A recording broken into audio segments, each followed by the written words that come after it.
북중미 월드컵을 앞둔 어느 합숙 캠프의 라커룸. 땀 냄새와 파스 냄새가 뒤섞인 그 비좁은 공간에 갑자기 낯선 향기가 퍼졌습니다. 멕시코 출신 미드필더 하비에르가 은박지에 둘둘 말린 정체불명의 무언가를 전자레인지에서 꺼내 한입 베어문 순간이었죠. 고소한 참기름 냄새, 김이 구워진 향, 그리고 알 수 없는 따뜻함이 라커룸 전체를 휘감았습니다. 운동 가방을 정리하던 동료 선수들이 하나둘 코를 킁킁거리며 고개를 돌리기 시작했습니다. 저는 그 광경을 라커룸 한쪽 구석에서 팔짱을 낀 채 지켜보고 있었습니다. 15년 경력의 국가대표팀 전속 스포츠 영양사로서 선수들의 입에 들어가는 모든 음식은 반드시 제 손을 거쳐야 한다는 철칙을 지켜온 사람이었거든요.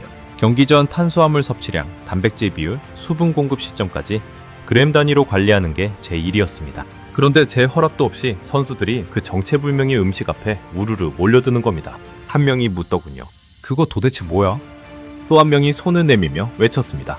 나도 한 입만 줘. 저는 미간을 잔뜩 찌푸렸습니다. 고작 검은 종이에만 밥 한 줄이 뭐라고 저렇게들 난리인가. 저는 그것이 그저 아시아 어딘가에 흔하디 흔한 길거리 간식일 뿐이라고 단정지었습니다. 선수의 몸에 들어갈 자격조차 없는 음식이라고 말이죠. 그러나 저는 그때 전혀 알지 못했습니다. 그 한 줄의 밥이 지구 반대편 미국에서 단 2주 만에 100만 줄이 팔려나가고 한 나라의 식탁 풍경을 통째로 뒤집어 놓았다는 사실을요. 저는 그날 라커룸을 빠져나오며 코웃음을 쳤습니다. 한때의 유행이겠지. 며칠 지나면 선수들도 다시 제가 짜놓은 식단으로 돌아오겠지. 그렇게 생각했습니다. 하지만 그 작은 소동은 끝이 아니라 시작이었습니다. 그날 이후 제 인생에서 가장 오래 지켜온 신념 하나가 송두리째 흔들리게 되었으니까요. 평범하기 짝이 없어 보이던 밥 한 줄이 어떻게 세계 최고의 운동선수들을 한자리에 불러 모았을까요?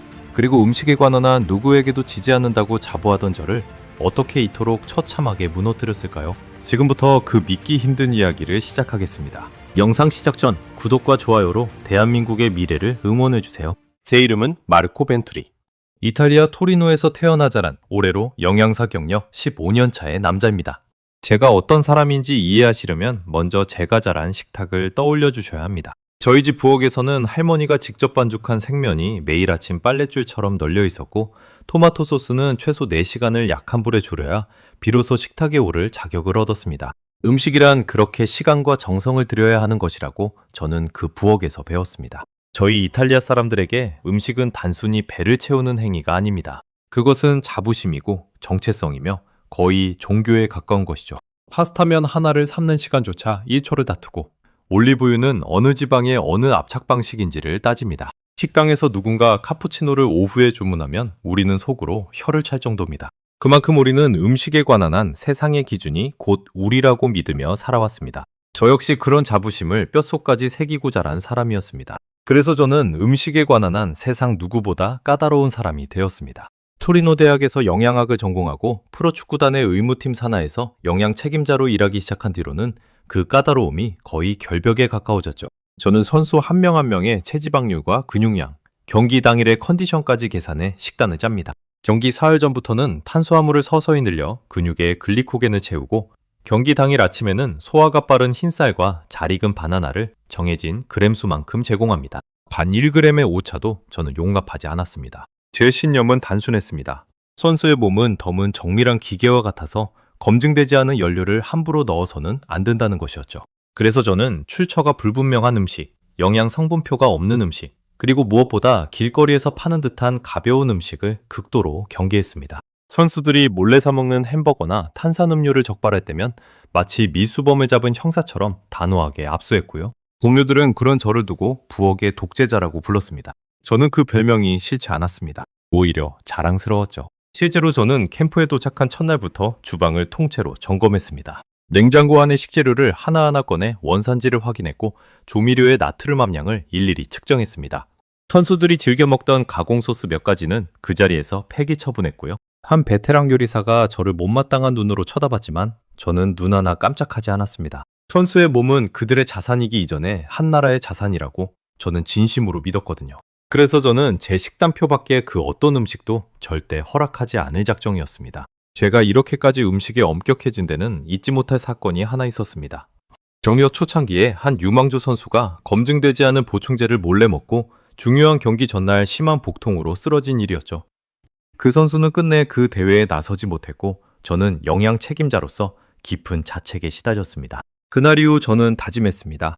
다시는 출처가 불분명한 음식이 제 선수들의 몸에 들어가게 두지 않겠다고요. 그 다짐이 15년간 저를 부엌의 독재자로 만든 진짜 이유였습니다. 그러니 저에게 정체불명의 김말이 밥이란 단순한 간식이 아니라 절대 넘어서는 안 될 경계선 너머의 무언가였던 셈입니다. 그런 제가 북중미 월드컵을 앞두고 한 국가대표팀의 영양자문으로 합류하게 된 겁니다. 세계 각국에서 모인 선수들과 함께 생활하며 그들의 식단을 총괄하는 일이었습니다. 제게는 더없이 명예로운 자리였고 동시에 제 원칙을 전 세계 무대에서 증명할 기회이기도 했습니다. 저는 부푼 마음으로 캠프에 도착했습니다. 그리고 바로 그 라커룸에서 은박지에 쌓인 그 밥 한 줄과 마주쳤던 겁니다. 그날 저녁 저는 물리치료 스태프로 일하는 재미교포 2세 청년 김도윤을 식당 한쪽으로 불러 세웠습니다. 도윤은 한국계 부모 밑에서 미국 로스앤젤레스에서 나고 자란 친구로 선수들 사이에서 두루 인기가 많은 밝은 성격의 청년이었죠. 마침 그가 라커룸의 소동을 옆에서 지켜본 모양이라 그 정체불명의 음식이 무엇인지 알 것 같았거든요. 도윤, 아까 하비에르가 먹던 그 까만 거? 그게 도대체 뭔가? 제가 묻자 도윤은 환하게 웃으며 대답했습니다. 아, 그거요? 김밥이에요, 영양사님. 한국 음식, 김밥이라. 저는 그 낯선 단어를 입속에서 굴려보았습니다. 도윤은 신이 난 듯 말을 이었습니다. 작년에 미국에서 진짜 난리 났던 그 김밥이거든요. 마트에서 없어서 못 팔 정도였어요. 저는 피식 웃고 말았습니다. 마트에서 없어서 못 판다. 밥에 채소 몇 개 넣고 김으로만 음식이 말이죠. 도윤, 그건 그냥 간식이야. 선수가 먹을 음식이 아니라고. 제 목소리에는 숨길 수 없는 무시가 배어 있었습니다. 저는 그 음식의 정체를 안 순간 오히려 더 단호해졌습니다. 아시아의 길거리, 김말이 밥. 제가 평생 경계해온 바로 그 범주의 음식이었으니까요. 도윤은 잠시 머뭇거리다가 조심스럽게 말했습니다. 그래도 영양사님, 그거 생각보다 균형이 잘 잡힌 음식이에요. 밥이랑 채소랑 단백질이 한 줄에 다 들어있어서 저는 손을 들어 그의 말을 막았습니다. 도윤, 자네 마음은 알겠는데 내 식단표에 그런 출처불명의 간식이 들어올 일은 없을 거야. 우리 선수들은 검증된 음식만 먹어. 제 말투는 단호했고 도윤은 더 이상 반박하지 않았습니다. 저는 도윤의 설명을 들으면서도 속으로는 코웃음을 멈출 수 없었습니다. 제가 아는 한 김으로만 밥이라는 음식은 일본의 초밥과 비슷한 무언가일 거라고 짐작했거든요. 그런데 초밥조차 저는 선수 식단에 잘 넣지 않습니다. 날생선의 위생 문제, 식초에 절인 밥의 소화 부담을 일일이 따지면 결국 제 기준을 통과하기가 어려웠으니까요. 하물며 마트에서 파는 냉동김말이 밥이라니. 제 머릿속에서 그것은 이미 자경미달의 인스턴트 식품으로 분류가 끝나 있었습니다. 저는 도윤에게 다시 한번 못을 박았습니다. 도윤, 내가 15년간 수백 명의 선수를 관리하면서 깨달은 게 하나 있어. 유행하는 음식치고 진짜 좋은 음식은 거의 없다는 거야. 사람들이 열광하는 데는 다 마케팅이 끼어 있는 법이거든. 도윤은 무언가 더 말하고 싶은 표정이었지만 결국 입을 다물었습니다. 저는 그 침묵을 제 승리로 받아들였습니다. 그날 밤 제 숙소로 돌아온 저는 노트북을 열어 그날의 식단 기록을 정리했습니다. 그러다 문득 라커룸에서 본 그 광경이 자꾸만 머릿속을 맴도는 겁니다. 세계 정상급 운동선수들이 제가 그토록 공들여 짠 단백질 쉐이크와 회복 식단을 두고서 고작 김밥 한 줄에 그렇게 눈을 빛내던 모습이요. 저는 그 장면을 애써 지워버리려 했습니다. 일시적인 호기심일 뿐이라고, 며칠이면 가라앉을 거라고 스스로를 다독였죠. 저는 그날 식단 기록을 마치고도 한참을 잠들지 못했습니다. 침대에 누워 천장을 바라보는데 라커룸에서 맡았던 그 고소한 참기름 냄새가 자꾸만 코끝에 되살아나는 겁니다. 분명 무시했는데, 분명 자경미달이라고 결론 내렸는데 어째서인지 그 향기만은 머릿속에서 쉽게 지워지지 않았습니다. 저는 그게 그저 낯선 냄새에 대한 호기심일 뿐이라고 애써 정리하고 눈을 감았습니다. 하지만 묘한 일이었습니다. 그날 이후로 캠프 안에서 김밥이라는 단어가 점점 더 자주 들려오기 시작한 겁니다. 식당에서, 훈련장에서, 심지어 회복실에서까지.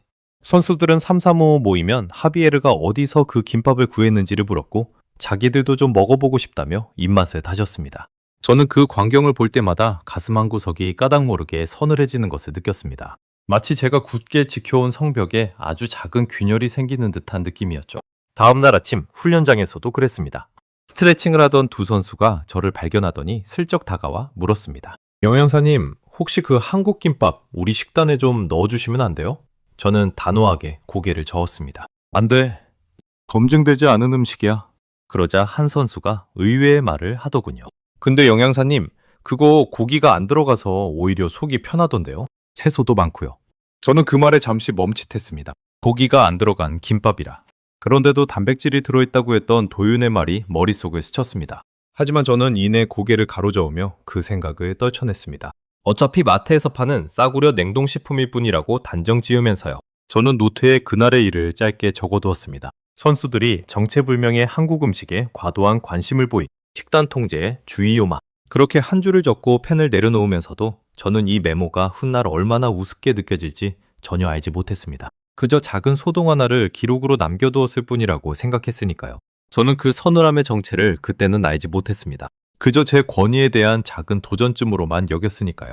15년간 한 번도 흔들린 적 없던 제 신념이 그 작은 밥 한 줄 앞에서 서서히 시험대에 오르고 있다는 것을, 그리고 머지않아 제 입으로 직접 그 김밥을 베어 물게 되는 날이 온다는 것을 그때의 저는 상상조차 하지 못했습니다. 그로부터 나흘 뒤 캠프의 점심시간이었습니다. 식당 한쪽 끝에서 갑자기 웃음소리와 환호가 터져 나왔습니다. 무슨 일인가 싶어 고개를 돌려보니 하비에르가 또 그 은박지 꾸러미를 들고 나타난 겁니다.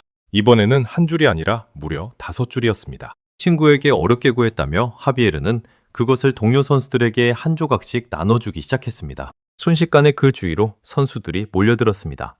평소 제 식단을 군말 없이 따르던 주전 공격수도, 늘 식이 관리에 예민하던 골키퍼도 모두가 손을 내밀었습니다.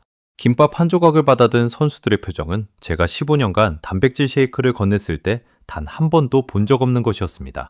마치 어린아이가 처음 사탕을 맛본 것 같은 순수한 기쁨이 가득한 얼굴이었죠. 저는 식판을 내려놓고 그 무리에서 조금 떨어진 자리에 앉았습니다. 그러면서도 눈은 자꾸만 그쪽으로 향했습니다.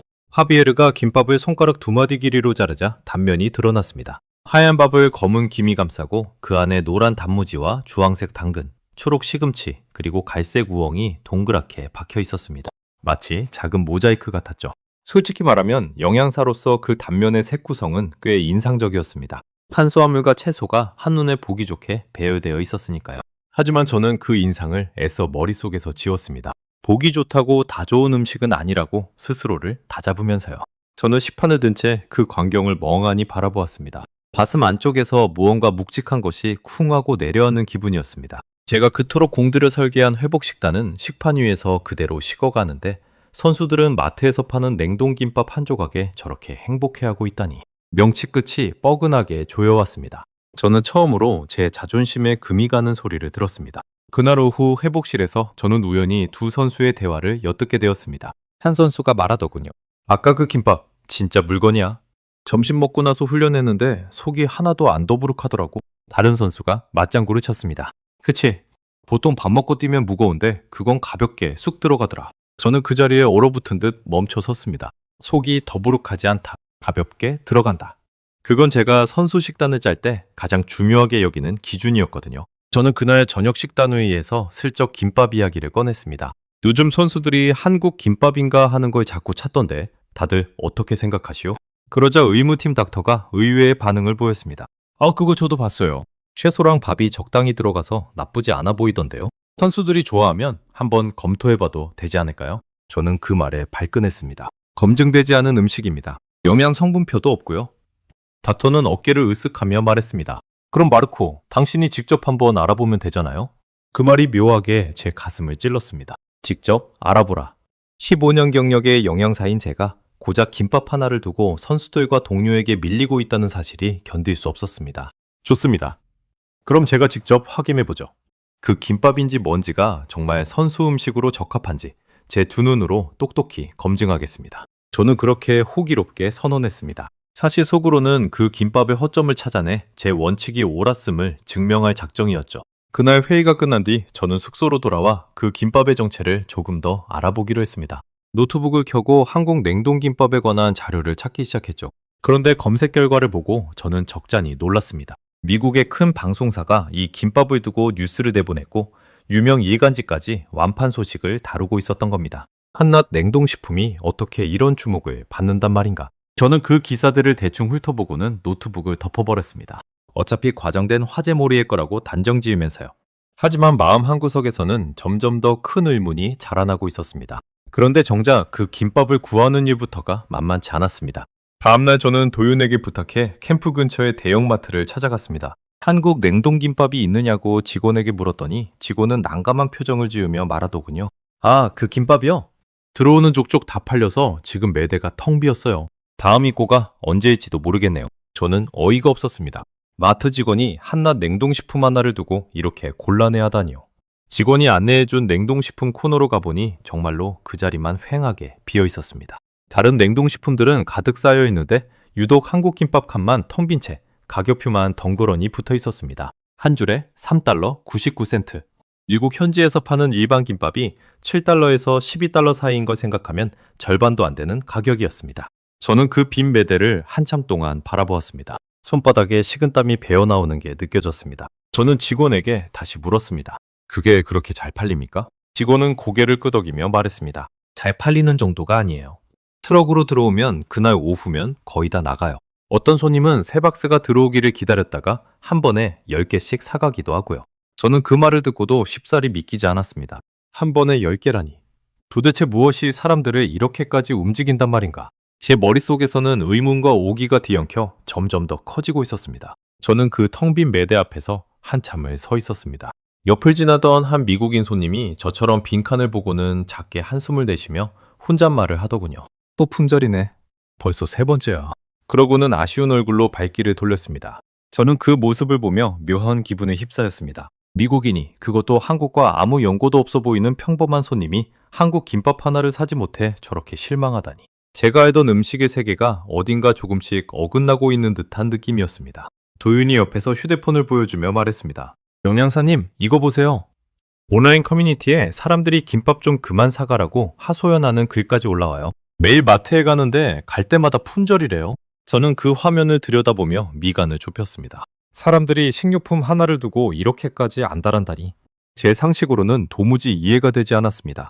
결국 그날 저는 빈손으로 캠프에 돌아왔습니다. 차 안에서 도윤에게 물었죠. 도윤, 솔직히 말해봐. 이게 정말 그렇게 대단한 음식인가? 아니면 그냥 사람들이 휩쓸리는 유행인가? 도윤은 잠시 생각하더니 진지한 얼굴로 말했습니다. 염양사님, 처음엔 저도 유행인 줄 알았어요. 근데 이게 벌써 몇 년째 이어지고 있거든요. 그냥 반짝하는 유행이었으면 진작 사라졌겠죠. 저는 그 말에 쉽게 답하지 못했습니다. 도윤은 운전대를 잡은 채 덧붙였습니다. 염양사님, 사실 이 김밥이 처음부터 인기였던 건 아니래요. 미국 사람들은 원래 김밥을 잘 몰랐대요. 스시롤만 알았지. 그런데 어떤 영상 하나가 퍼지면서 갑자기 다들 찾기 시작한 거죠. 저는 그 말에 귀를 기울였습니다. 영상 하나로 한 나라의 식문화가 움직였다고. 그게 정말 가능한 일인가? 도윤은 신호 대기 중에 휴대폰을 꺼내 그 영상을 찾아 보여주려 했지만 마침 신호가 바뀌어 다시 출발해야 했습니다. 저는 그 영상의 정체가 못내 궁금해졌습니다. 캠프로 돌아오는 내내 창밖을 바라보며 저는 묘한 패배감에 사로잡혔습니다. 검증하겠다고 호기롭게 나섰는데 정작 그 음식을 손에 넣는 것조차 실패하고 돌아오는 길이라니.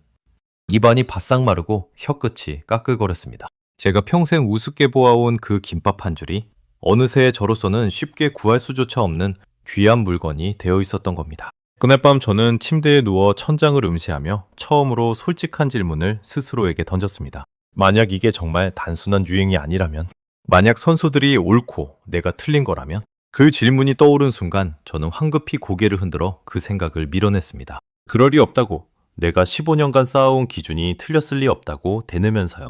하지만 한번 떠오른 그 질문은 좀처럼 사라지지 않았습니다.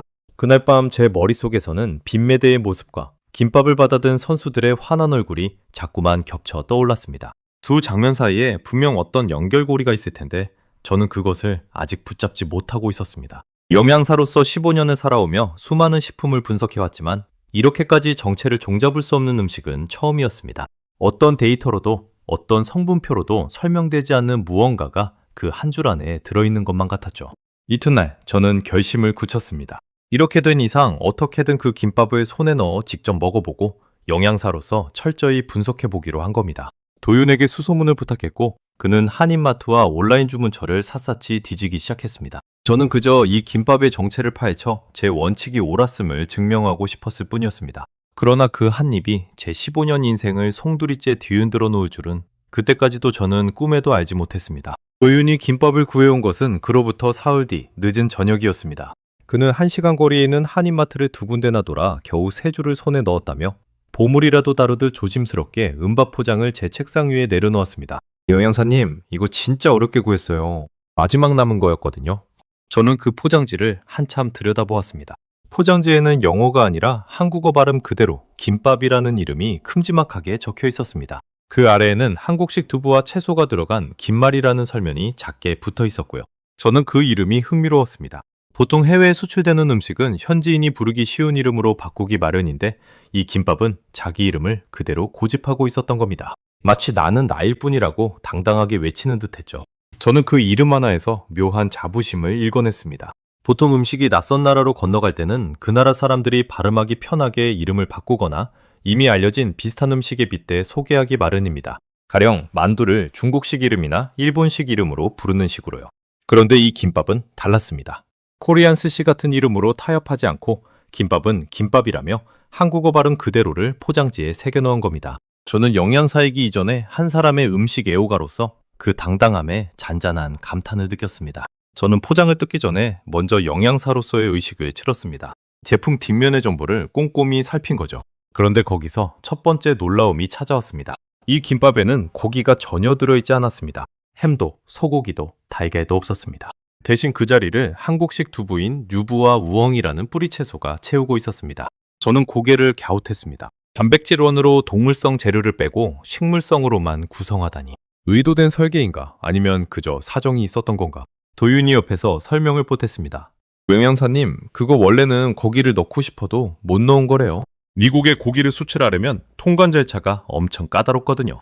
그래서 고기 대신 유부랑 우엉을 넣었는데 그게 오히려 대박이 난 거예요. 미국에서 채식하는 사람들, 건강식 찾는 사람들한테 딱 맞아 떨어진 거죠. 저는 그 말에 눈썹을 치켜 올렸습니다. 제약을 기회로 바꿨다는 곡은 흥미로운 이야기였습니다. 도윤은 휴대폰으로 무언가를 찾아 보여주며 말을 이었습니다. 영양사님, 이게 더 신기한 건요. 이 김밥을 만드는 회사가 원래 엄청 큰 대기업이 아니래요. 직원이 100명도 안 되는 작은 회사였대요. 저는 그 말에 눈을 크게 떴습니다. 직원 100명도 안 되는 회사가 미국 전역을 들썩이게 만들었다고. 도윤은 고개를 끄덕였습니다. 그것도 한국의 서울이 아니라 구미라는 지방도시에 있는 회사래요. 저는 그 사실이 쉽게 믿기지 않았습니다. 작은 지방회사의 냉동김밥 한 줄이 어떻게 태평양을 건너 미국인의 식탁을 점령했단 말인가. 마침내 저는 포장을 뜯었습니다. 전자레인지의 대우자, 그 라크룸에서 처음 맡았던 고소한 참기름 향이 제 좁은 숙소를 가득 채웠습니다. 며칠간 제 코끝을 맴돌던 바로 그 냄새였죠. 저는 김밥 한 조각을 집어들었습니다. 손끝에 따뜻한 온기가 전해졌습니다.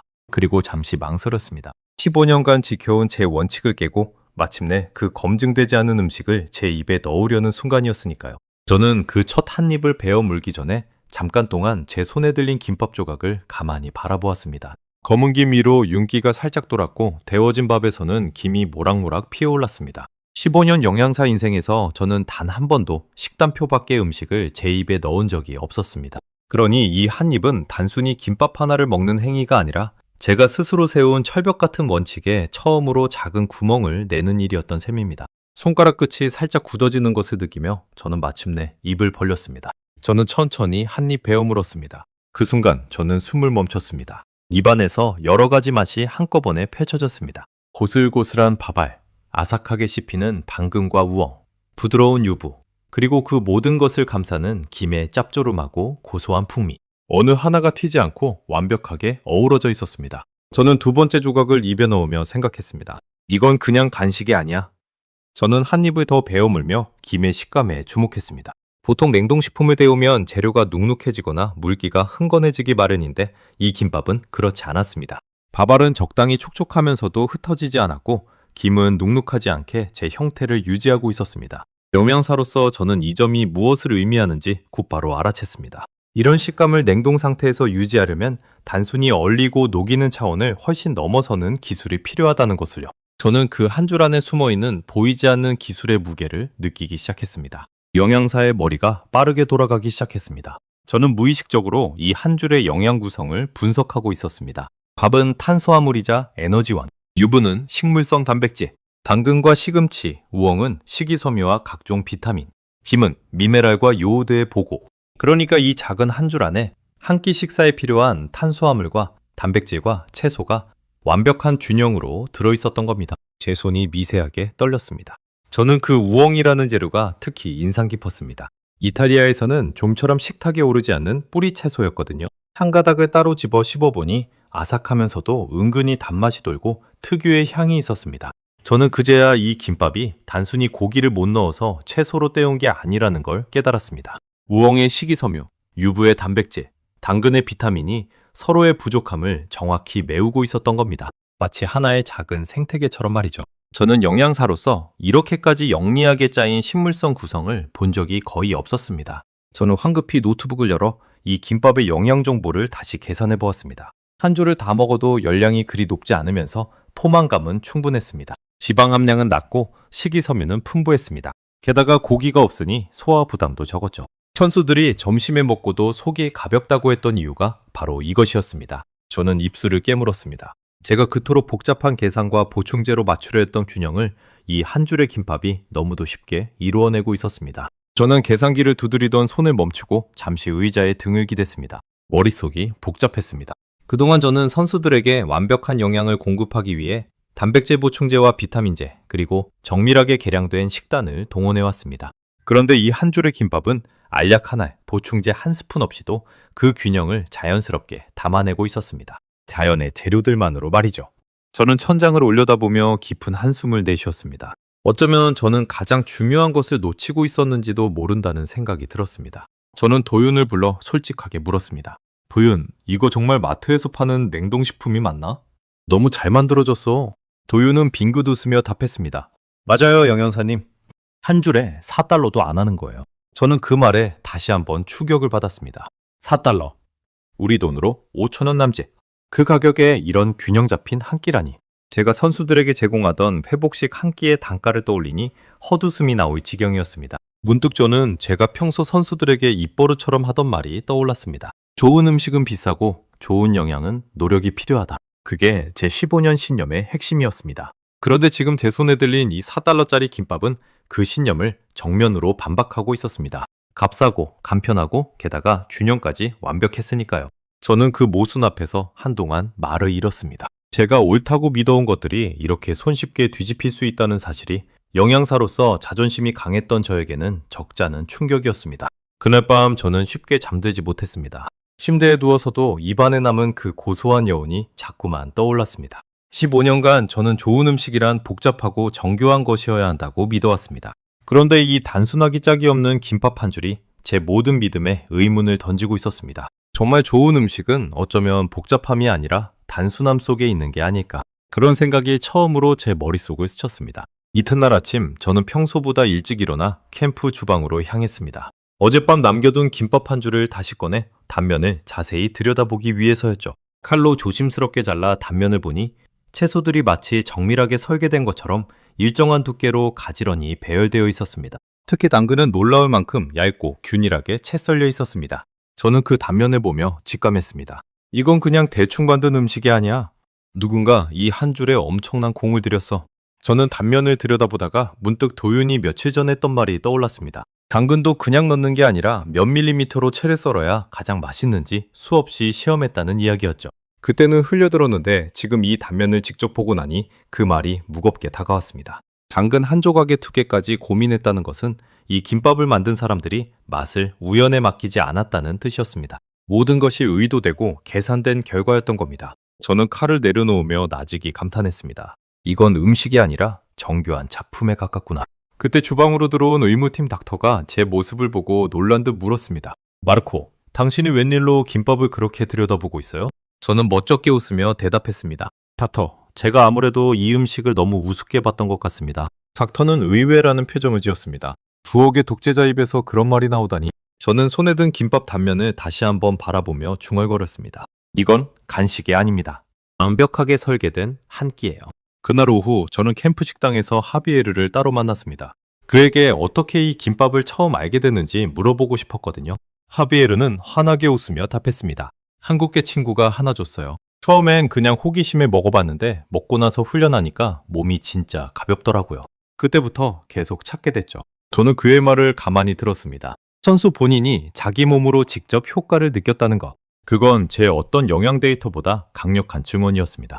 저는 그 자리에서 제 고집이 또 한 번 무너지는 것을 느꼈습니다. 하비에르는 마지막으로 한마디를 덧붙였습니다. 영양사님, 솔직히 저는 영양사님 식단도 좋아요. 근데 이 김밥은 뭐랄까, 먹으면 기분까지 좋아져요. 그게 다른 점이에요. 저는 그 말에 한참을 멍하니 서 있었습니다. 먹으면 기분이 좋아진다. 제가 그토록 까지던 영양 수치로는 결코 측정할 수 없는, 그러나 어쩌면 가장 중요한 가치를 이 청년은 너무도 쉽게 말하고 있었습니다. 하지만 그 순간에도 제 마음 한구석에는 작은 의심이 남아 있었습니다. 음식 자체가 훌륭한 건 인정하겠어. 그런데 이게 정말 산업이라고 부를 만큼 큰 현상인가? 아니면 그저 운 좋게 입소문을 탄 한때의 화제인가? 저는 그 의심을 풀기 위해 이 김밥이 미국에서 정확히 어떤 일을 벌이고 있는지를 본격적으로 파헤쳐 보기로 했습니다. 그리고 그 조사가 저를 어떤 충격으로 데려갈지 저는 그때까지도 전혀 짐작하지 못하고 있었습니다. 그날 밤 저는 숙소 책상 앞에 앉아 노트북을 열었습니다. 단순한 호기심이 아니라 영양사로서의 직업적 자존심을 걸고 이 김밥의 정체를 끝까지 파헤쳐 보기로 한 겁니다. 저는 미국에서 이 냉동김밥이 정확히 어떤 일을 벌이고 있는지 그 숫자들을 하나하나 찾아 나가기 시작했습니다. 처음 제 눈에 들어온 것은 그 회사가 미국의 한 대형 유통체인에 처음 김밥을 납품했을 때의 이야기였습니다. 초도 물량이 무려 250톤이었다고 했습니다. 김밥줄로 환산하면 약 100만 줄. 저는 그 숫자를 보고도 처음에는 별 감흥이 없었습니다. 큰 회사라면 그 정도 물량은 흔하지 않나 싶었거든요. 그런데 다음 문장을 읽는 순간 저는 마우스를 쥔 손을 멈췄습니다. 그 100만 줄이 단 2주 만에 전부 팔려나갔다는 겁니다. 저는 그 문장을 다시 한번 읽었습니다. 2주, 14일, 100만 줄. 머릿속으로 계산을 해보았습니다. 하루에 약 7만 줄씩 팔렸다는 이야기였습니다. 그것도 한국 음식이라고는 잘 알지도 못하던 미국 땅에서요. 저는 의자 등받이에 몸을 기댔다가 다시 앞으로 당겨앉기를 반복했습니다. 도무지 가만히 있을 수가 없었습니다. 이게 정말 김밥 한 줄로 벌어진 일이란 말인가?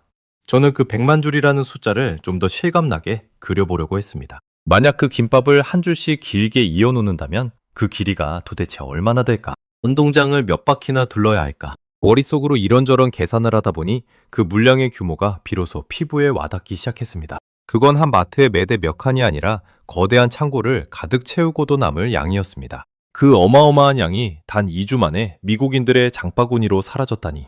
저는 손등으로 이마에 맺힌 땀을 닦아냈습니다. 그런데 그건 시작에 불과했습니다. 저는 이 김밥이 어떻게 그렇게 팔렸는지를 추적하다가 한 영상의 존재를 알게 되었습니다. 미국에 사는 한국계 여성이 자신의 어머니와 함께 이 냉동김밥을 먹는 짧은 영상을 올렸는데 그 영상이 단 3주 만에 조회수 1100만 회를 기록했다는 겁니다. 저는 그 숫자 앞에서 멍해졌습니다. 1100만. 웬만한 나라의 인구보다 많은 사람이 김밥 먹는 영상 하나를 본 셈이었으니까요. 저는 도윤이 차 안에서 보여주려다만 그 영상을 떠올렸습니다. 영상 하나가 한 나라의 식문화를 움직였다던 그의 말이 이제는 과장이 아니라 사실로 다가왔습니다. 그 영상에는 댓글이 4,000개 넘게 달렸다고 했습니다. 꼭 먹어봐야겠다는 사람, 마트에 가는데 아침 일찍 품절됐다는 사람. 제가 빈 매대 앞에서 봤던 그 광경이 미국 전역에서 동시에 벌어지고 있었던 겁니다. 저는 그 영상이 왜 그렇게까지 퍼졌는지 그 내용을 자세히 들여다보았습니다. 알고 보니 그 영상에는 단순히 김밥이 맛있다는 이야기를 넘어서는 사연이 담겨 있었습니다. 영상 속 여성은 어릴 적 학교에 김밥 도시락을 싸갔다가 친구들에게 놀림을 받았다고 했습니다. 이상한 음식을 먹는다며 비웃음을 샀던 거죠. 그래서 그는 어머니에게 다시는 김밥을 싸주지 말라고 부탁했었다고 합니다. 그랬던 김밥이 이제는 미국 전역의 마트에서 없어서 못 파는 음식이 되었으니 그 감회가 오죽했을까요? 저는 그 사연을 읽으며 가슴 한쪽이 묵직해졌습니다. 한 음식이 천대받던 자리에서 사랑받는 자리로 올라서기까지. 거기에는 단순한 맛 이상의 무언가가 있었던 겁니다. 저는 그 대목에서 잠시 읽기를 멈추고 생각에 잠겼습니다. 어쩌면 미국 사람들이 이 김밥에 열광하는 건 단지 그것이 맛있고 건강해서만은 아닐지도 모른다는 생각이 들었습니다. 한때 낯설고 이상하게 여겨지던 음식이 당당히 제 이름을 내걸고 주류 시장의 한복판에 선 그 이야기 자체에 사람들이 마음을 빼앗긴 게 아닐까. 저는 영양사로서 늘 숫자와 성분만을 봐왔지만 음식에는 그렇게 숫자로 잴 수 없는 이야기의 힘도 있다는 걸 어렴풋이 느꼈습니다. 여기까지 읽은 저는 잠시 자리에서 일어나 창문을 열었습니다. 밤 공기가 달아오른 얼굴을 식혀주었지만 가슴은 좀처럼 진정되지 않았습니다. 영상 하나로 100만 줄이 팔리는 음식이라니. 이건 단순한 유행이 아니었습니다. 그러나 진짜 충격은 그 다음에 찾아왔습니다. 저는 호기심을 넘어 거의 집착에 가까운 마음으로 이 김밥이 미국 시장에서 차지하는 위치를 보여주는 공식 통계를 찾기 시작했습니다. 마침내 한 무역 통계 자료가 제 화면에 떴습니다. 2024년 미국이 외국에서 수입한 냉동김밥의 전체 규모는 약 4억 달러였습니다. 그런데 그 중에서 한국산 김밥이 차지한 비중이 무려 29.5%. 금액으로는 1억 2천만 달러가 넘었습니다. 저는 그 숫자를 보며 침을 삼켰습니다. 4달러짜리 김밥 한 줄들이 모여서 1억 2천만 달러를 만들어냈다는 이야기였으니까요. 저는 그 무역 통계를 거듭 확인하며 혹시 제가 숫자를 잘못 읽은 건 아닌지 몇 번이나 다시 들여다보았습니다. 하지만 숫자는 분명했습니다. 전체 4억 달러 시장에서 한국이 1억 2천만 달러를 가져갔고 그 비중이 3할에 가까웠습니다. 게다가 그 시장 자체도 한 해 만에 28% 넘게 커진 상황이었죠. 다시 말해 파이 자체가 빠르게 커지는 와중에 한국이 그 커진 파이에서 가장 큰 조각을 베어물고 있었던 겁니다. 저는 그 구도를 머릿속으로 그려보며 나직이 신음했습니다. 이건 단순히 잘 팔리는 정도가 아니라 시장을 주도하고 있는 거였습니다. 하지만 저를 진짜로 얼어붙게 만든 건 그 옆에 적힌 한 줄이었습니다. 한국이 그 점유율로 캐나다를 제치고 미국 냉동김밥 시장 1위에 올라섰다는 겁니다. 저는 그 문장을 보고 헛웃음을 터뜨릴 뻔했습니다. 김밥은 누가 뭐래도 한국 음식인데 그 김밥 시장에서 한국이 1위가 아니었던 적이 있었다는 사실 자체가 충격이었거든요. 한국은 자기 음식의 종주국 자리를 데이터로, 숫자로 되찾아온 셈이었습니다. 게다가 그 성장 속도가 무서웠습니다. 한국산 김밥의 수출은 1년 만에 63.8%나 늘어났습니다. 반면 1위 자리를 내준 캐나다는 거의 제자리 걸음이었죠. 저는 그 대비를 보며 등줄기가 서늘해졌습니다. 한쪽은 폭발적으로 치솟고 한쪽은 멈춰 있었습니다. 이건 따라잡힌 게 아니라 추월당한 거였습니다. 그것도 압도적인 속도로요. 저는 문득 한국이라는 나라가 이 김밥 하나에 보여준 태도를 다시 떠올렸습니다. 포장지에 자기 음식의 이름을 그대로 새겨 넣은 그 당당함. 고기를 못 넣게 되자 오히려 채소로 승부를 본 그 영리함. 당근 한 조각의 두께까지 따진 그 집요함. 그리고 그 모든 것이 모여 마침내 자기 음식의 시장에서 1위 자리를 되찾아온 결과 저는 그것이 단지 운이 좋아서 벌어진 일이 아니라는 걸 분명히 알 수 있었습니다. 거기에는 한 나라의 그리고 그 음식을 만든 사람들의 끈질긴 의지가 깔려 있었던 겁니다. 저는 노트에 그 숫자들을 차곡차곡 적어 내려갔습니다. 한 줄에 4달러, 표도 물량 250톤, 100만 줄이 2주 만에 완판, 영상 조회수 1100만 회, 댓글 4천여 개, 2024년 미국 시장 점유율 29.5%, 수출액 1억 2천만 달러, 전년 대비 성장률 63.8%, 캐나다를 제치고 시장 1위. 그렇게 한 줄 한 줄 적다 보니 노트 한 페이지가 온통 김밥의 기록으로 가득 찼습니다. 저는 그 페이지를 한참 동안 내려다보았습니다. 이 모든 게 고작 몇 년 사이에 벌어진 일이라는 사실이 도무지 실감나지 않았습니다. 저는 노트북 화면을 멍하니 바라보며 한참을 그대로 있었습니다. 머릿속에서 그동안의 숫자들이 작은 것부터 큰 것까지 차례로 쌓여갔습니다. 한 줄에 4달러, 100만 줄이 2주 만에, 영상 조회수 1100만, 점유율 29.5%, 1억 2천만 달러, 성장률 63.8%. 그 숫자들이 하나씩 머릿속에 박힐 때마다 제 안에서 무언가가 무너져 내리는 소리가 들렸습니다. 저는 두 손으로 얼굴을 감쌌습니다. 그때 저도 모르게 입에서 한마디가 새어나왔습니다. 250톤이 2주 만에 사라졌다고. 그게 음식 하나로 가능한 일이야? 저는 빈방에 혼자 앉아 그 말을 소리내어 중얼거렸습니다. 15년간 음식을 다뤄온 전문가인 저조차 이런 일은 단 한 번도 본 적이 없었습니다. 라면도, 만두도, 그 어떤 가공식품도 이런 식으로 한 나라의 시장을 단숨에 뒤집지는 못했으니까요. 저는 그 김밥의 성공이 단순한 우연이 아니었다는 증거를 또 하나 발견했습니다. 이 냉동김밥이 인기를 끌자 처음 그 길을 연 작은 회사 외에도 한국의 여러 식품회사들이 잇따라 미국 시장에 뛰어들었다는 겁니다. 큰 대기업까지 김밥 수출에 나섰고 이제는 미국뿐 아니라 캐나다와 프랑스 그리고 여러 나라로 김밥이 팔려나가고 있었습니다. 한 줄의 김밥이 길을 트자 그 뒤로 거대한 행렬이 따라붙은 셈이었습니다. 저는 그 광경을 머릿속에 그리며 감탄을 금치 못했습니다. 한 줄의 작은 성공이 어떻게 산업 전체를 끌어올리는지를 저는 두 눈으로 똑똑히 확인하고 있었습니다. 게다가 그 인기의 배경에는 마침 전 세계를 휩쓴 건강식 열풍과 점심값이 치솟던 시대 상황까지 맞물려 있었습니다. 사람들은 더 건강하면서도 더 저렴한 한 끼를 찾고 있었고 한국의 냉동김밥은 그 두 가지를 동시에 충족시켰던 겁니다.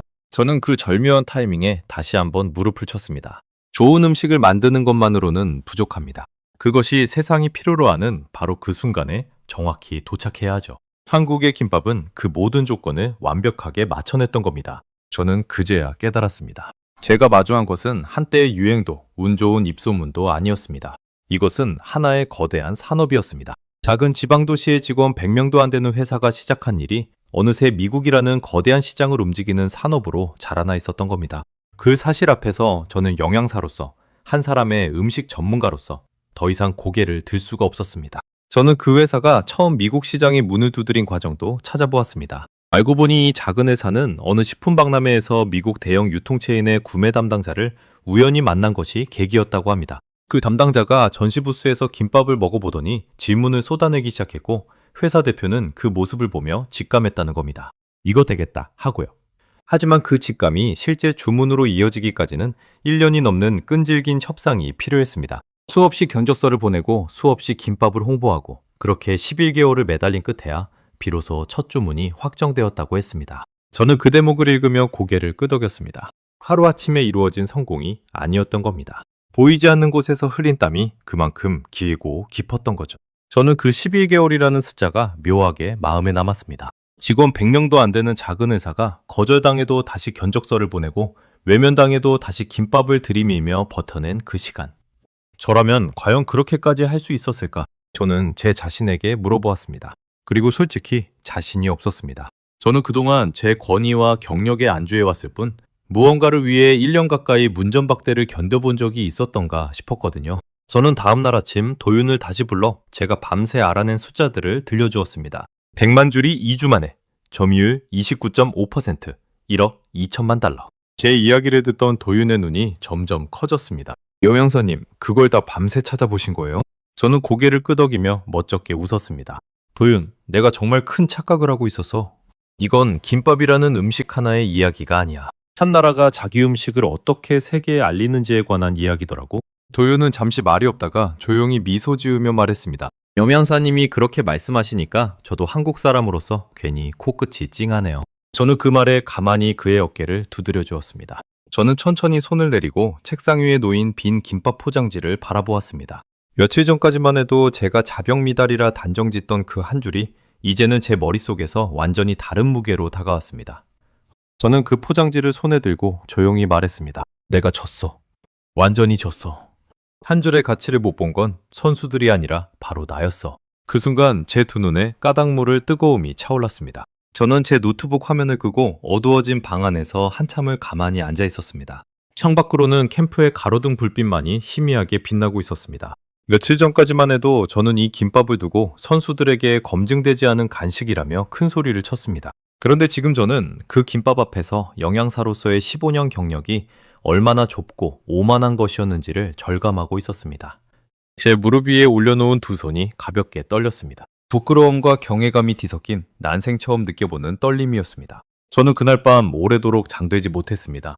다만 이전에 잠 못 이루던 밤과는 전혀 다른 종류의 감정이었습니다. 이전이 인정하기 싫은 불편함이었다면 이번에는 무언가를 향한 경외감에 가까웠습니다. 저는 이 김밥이 어떻게 여기까지 왔는지 그 시작점을 직접 알고 싶어졌습니다.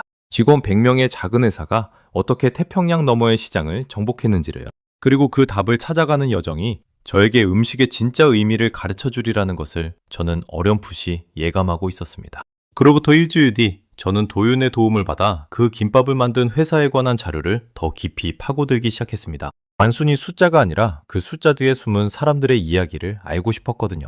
그렇게 찾아 들어간 그 회사의 시작은 제 예상을 한참 벗어나 있었습니다. 이 회사가 처음부터 잘 나가는 식품기업이었던 건 아니었습니다. 오히려 그 반대였습니다. 2022년 그들이 한국에서 냉동김밥을 처음 내놓았을 때 시장의 반응은 거의 없었다고 합니다. 생각해보면 당연한 일이었습니다. 한국에서는 어디서든 간 만든 김밥을 쉽게 살 수 있으니 굳이 얼린 김밥을 사 먹을 이유가 없었던 거죠. 저는 그 대목에서 잠시 멈칫했습니다. 자기 나라에서조차 외면받던 음식이 어떻게 바다 건너에서는 그렇게 사랑받게 되었을까? 저는 그 회사가 자리 잡은 곳이 한국의 수도 서울이 아니라 구미라는 지방도시라는 사실에 다시 한번 눈길이 갔습니다. 화려한 대도시도 아니고 이름난 식품단지도 아닌 곳. 그런 작은 도시의 한 공장에서 세계를 뒤흔든 김밥이 한 줄 한 줄 만들어지고 있었던 겁니다. 저는 그 공장의 풍경을 머릿속으로 그려보았습니다. 새벽부터 불을 밝힌 작업장, 밥을 짓고 채소를 썰고 김을 마는 사람들의 분주한 손길, 그 평범한 사람들의 손에서 비범한 결과가 태어나고 있었던 거죠. 저는 그 보이지 않는 손길들의 마음속으로 깊은 경의를 표했습니다. 답은 그들이 포기하지 않고 눈을 바깥으로 돌렸다는 데 있었습니다. 한국에서 안 팔리면 김밥이 귀한 해외로 가자. 그렇게 마음먹은 그들은 한 식품박람회에서 미국의 큰 유통회사 바이어를 만났고 거기서부터 길고 험난한 협상이 시작되었던 겁니다. 저는 그 과정을 따라가며 한 가지 사실에 특히 마음이 끌렸습니다. 바로 그들이 김밥의 식감을 지키기 위해 기울인 노력이었습니다. 냉동김밥의 가장 큰 난관은 바로 식감이었다고 합니다. 음식을 얼렸다 녹이면 밥알이 푸석해지고 채소는 물러지기 마련입니다. 그런데 그러면 김밥 특유의 그 쫄깃하고 아삭한 맛이 다 사라져버리죠. 그들은 이 문제를 풀기 위해 김밥을 영하 45도라는 극저온에서 순간적으로 급속 냉동하는 기술을 개발했습니다. 그렇게 하면 밥과 채소 속의 수분이 얼음알갱이로 크게 뭉치지 않아 녹였을 때도 원래의 식감이 살아난다는 겁니다. 저는 영양사로서 식품의 냉동 기술에 대해 어느 정도 알고 있다고 자부해왔습니다. 그런데 이 극저온 급속냉동이라는 방식은 단순히 온도를 낮추는 차원의 이야기가 아니었습니다. 얼리는 속도가 조금만 느려도 수분이 큰 얼음 결정으로 뭉쳐 세포벽을 망가뜨리고 그러면 녹였을 때 물이 줄줄 흘러나오며 식감이 무너집니다. 그걸 막으려면 그야말로 순식간에 얼려야 하는데 그 순간의 온도와 시간을 정밀하게 잡아내는 것이 핵심 기술이었던 겁니다. 저는 그 정교함이 마치 한편의 과학 실험 같다고 느꼈습니다. 김밥 한 줄 뒤에 이런 과학이 숨어 있을 줄은 정말이지 상상도 못했습니다. 저는 그 영하 45도라는 숫자 앞에서 잠시 숨을 골랐습니다. 제가 며칠 전 데워 먹었을 때 느꼈던 그 촉촉하면서도 흩어지지 않던 밥알, 눅눅하지 않던 김의 식감. 그 모든 것이 바로 이 기술 덕분이었던 겁니다. 게다가 이 급속 냉동 덕분에 김밥의 보관 기간이 무려 12개월까지 늘어났다고 합니다. 간 만들면 하루도 못 가 상하는 음식을 1년이나 신선하게 보관할 수 있게 만든 거죠. 저는 그 기술의 정교함에 절로 고개가 숙여졌습니다. 특히 저는 그들이 어려움을 기회로 바꾼 방식에 깊이 감탄했습니다. 미국에 고기를 수출하기가 까다로워 어쩔 수 없이 고기를 뺐는데 그게 오히려 채식과 건강식을 찾는 사람들의 마음을 정확히 파고들었으니까요. 보통 사람이라면 고기를 못 놓는다는 제약 앞에서 좌절하고 포기했을 겁니다. 그런데 이들은 그 제약을 정면으로 끌어안고 유부와 우엉이라는 새로운 답을 찾아냈습니다. 위기를 기회로 바꾼다는 말은 흔하지만 그것을 실제로 해내는 사람은 드뭅니다. 저는 이 김밥 한 줄에서 그 드문 사례를 직접 목격하고 있었습니다. 하지만 저를 정말로 뭉클하게 만든 건 그 거창한 기술이 아니라 아주 작고 사소한 디테일이었습니다. 바로 당근 이야기였습니다. 고윤이 전에 흘리듯 했던 그 말, 당근을 몇 밀리미터로 채 썰지까지 고민했다는 그 이야기 말입니다. 자료를 보니 그건 과장이 아니었습니다. 그들은 당근을 그냥 넣지 않았습니다. 당근을 도대체 몇 밀리미터 두께로 썰어야 가장 맛있는지 수없이 반복해서 직접 먹어보며 시험했다고 합니다. 저는 그 대목을 읽고 한동안 화면을 멍하니 바라보았습니다. 당근 한 조각의 두께. 그게 도대체 음식의 성패에 얼마나 영향을 미친다고 그렇게까지 한단 말인가? 처음엔 그렇게 생각했습니다. 그런데 곱씹을수록 바로 그 집요함이 이 김밥의 모든 것을 설명한다는 걸 깨달았습니다. 세상은 큰 것으로 승부가 나는 것 같지만 사실은 그 누구도 신경 쓰지 않는 1mm의 차이에서 진짜 차이가 만들어지는 거였습니다. 저는 그 1mm의 차이라는 것을 제 일에 빗대어 생각해 보았습니다.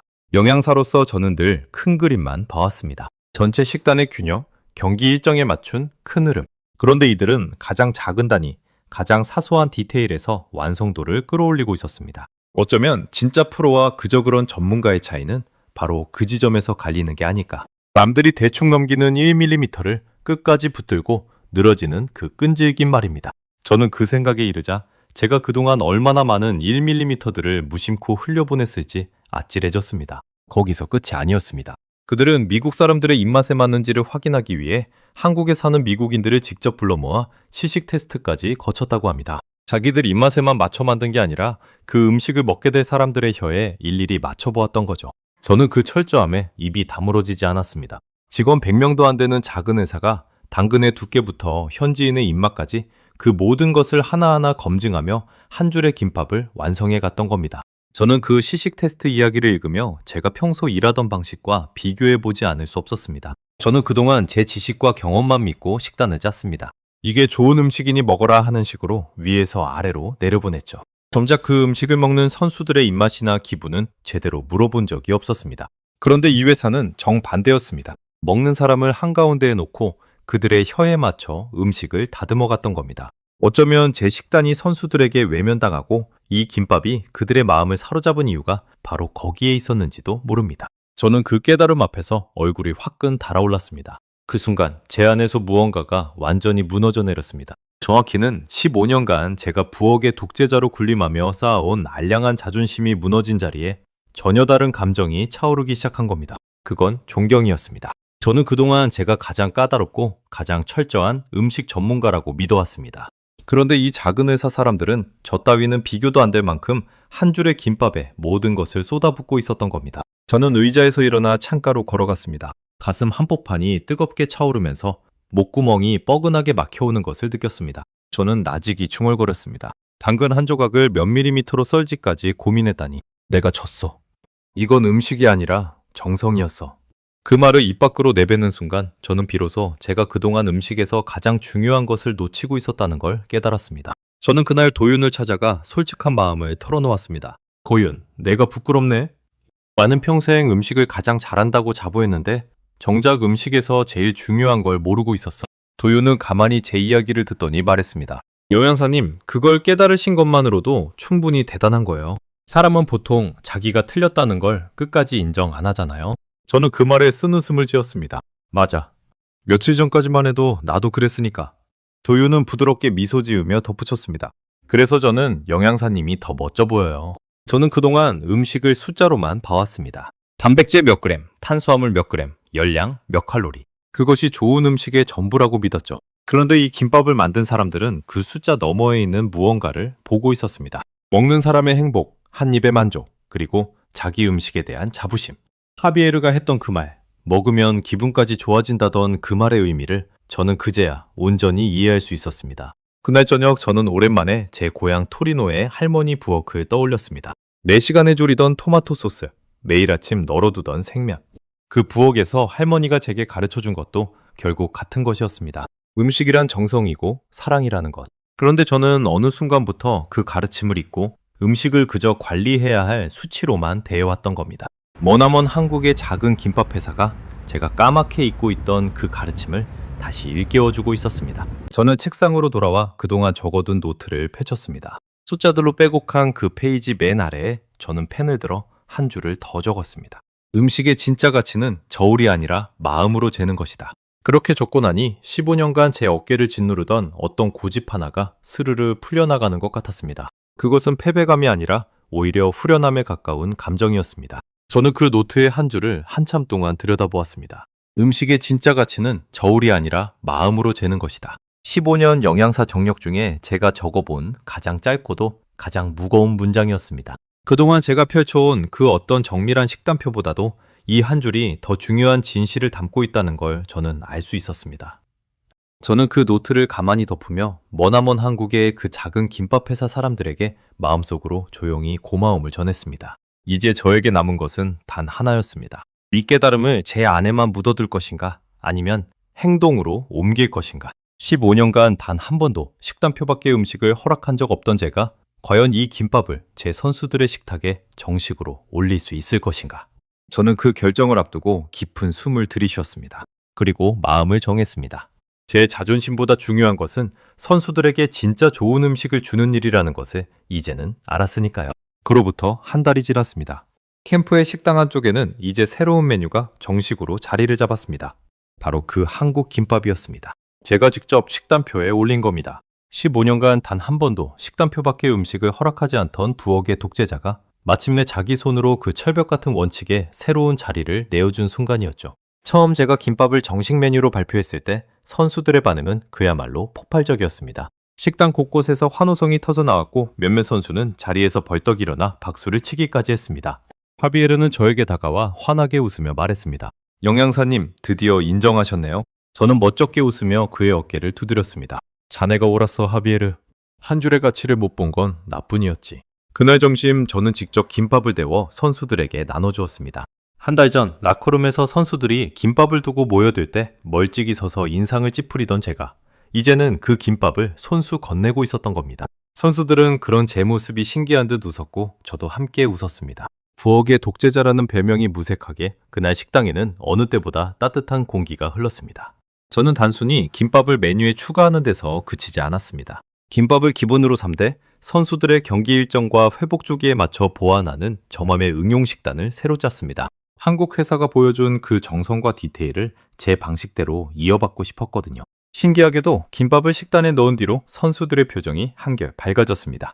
잘 먹는다는 것이 단순히 영양을 채우는 일이 아니라 마음을 채우는 일이기도 하다는 걸 저는 그제야 몸으로 깨달았습니다. 저는 거기서 멈추지 않았습니다. 다른 나라 대표팀에서 일하는 동료 영양사들에게도 이 김밥 이야기를 적극적으로 전하기 시작한 겁니다. 처음엔 그들도 한 달 전에 저처럼 시큰둥했습니다. 마트에서 파는 냉동식품이 뭐 그리 대단하냐는 거였죠. 그러면 저는 빙긋 웃으며 제 노트를 펼쳐 보였습니다. 100만 줄이 2주 만에, 점유율 29.5%, 그리고 당근 한 조각에 2개까지. 제 이야기를 끝까지 들은 동료들은 하나같이 입을 다물지 못했습니다. 저는 그 동료들에게 늘 한마디를 덧붙였습니다. 중요한 건 김밥 그 자체가 아니라 그 한 줄을 만들어낸 태도라고요. 자기 나라에서 외면받아도 포기하지 않고 고기를 못 넣는 제약 앞에서도 새로운 길을 찾고 당근 한 조각에 2개까지 파고드는 그 끈질긴 태도 말입니다. 그 태도야말로 어떤 분야에서든 진짜 인류를 만드는 비결이라고 저는 동료들에게 힘주어 말했습니다. 음식 이야기를 넘어 그것은 어떻게 일하고 어떻게 살아야 하는가에 관한 이야기이기도 했으니까요. 한 독일인 동료는 제 이야기를 다 듣고 나서 이렇게 말하더군요. 마르코, 자네가 음식 앞에서 졌다고 말하는 걸 들으니 이건 정말 보통 음식이 아닌 것 같군. 저는 고개를 끄덕였습니다. 맞아. 나를 무너뜨린 건 화려한 요리가 아니라 가장 평범해 보이는 한 줄의 김밥이었어. 그게 바로 이 이야기의 가장 놀라운 점이지. 저는 김밥을 식단에 올린 뒤로 작은 변화 하나를 더 발견했습니다. 선수들이 식사 시간을 예전보다 훨씬 즐겁게 여기기 시작한 겁니다. 예전에는 제가 짜준 식단을 의무처럼 묵묵히 먹던 선수들이 이제는 식당에 모여 김밥을 먹으며 웃고 떠들었습니다. 한 끼의 식사가 그저 영양 공급이 아니라 동료들과 마음을 나누는 시간으로 바뀐 거죠. 저는 그 광경을 지켜보며 음식이 가진 진짜 힘이란 결국 사람을 한자리에 모으는 데 있다는 걸 새삼 느꼈습니다. 그 독일인 동료는 며칠 뒤 저에게 따로 연락을 해왔습니다. 자기도 김밥을 직접 구해 먹어봤다며 자네 말이 맞았다고 솔직하게 인정하더군요. 저는 그 전화를 받으며 빙긋 웃었습니다. 한 달 전에 제가 그랬듯 또 한 사람이 그 한 줄 앞에서 마음의 빗장을 푼 셈이었으니까요. 김밥 한 줄이 만들어낸 변화의 물결이 이렇게 한 사람 또 한 사람에게로 번져가는 것을 지켜보는 일은 생각보다 훨씬 더 가슴 벅찬 경험이었습니다. 가끔 저는 혼자 조용히 그 첫 한 입의 순간을 떠올립니다. 검증되지 않은 음식이라며 잔뜩 경계하던 제가 마지못해 입을 벌리던 그 순간을요. 그때 저는 한 줄의 김밥을 먹은 게 아니었습니다. 15년간 저를 가둬온 오만이라는 껍데기를 처음으로 깨고 나온 거였죠. 그 한 입이 없었다면 저는 지금도 좁은 우물 안에서 제가 세상의 전부를 안다고 착각하며 살고 있었을 겁니다. 저는 요즘 들어 부쩍 그 작은 회사 사람들이 보여준 마음가짐을 자주 떠올립니다. 그들은 거대한 자본도 화려한 명성도 없었습니다. 그저 한 줄에 김밥을 제대로 만들겠다는 우직한 진심 하나뿐이었죠. 그런데 그 진심이 결국 태평양을 건너고 시장을 뒤집고 저 같은 이방인의 마음까지 움직였습니다. 저는 그 사실에서 묘한 위안을 얻습니다. 세상이 아무리 크고 거칠어도 결국 사람의 마음을 움직이는 건 진심이라는 것. 그 단순한 진리를 한국의 김밥 한 줄이 다시 증명해 준 셈이니까요.